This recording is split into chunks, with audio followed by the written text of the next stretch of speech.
Cobain aja lagi.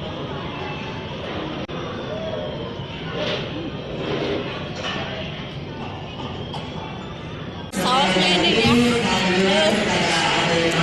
enak banget. Wajib dicoba pokoknya.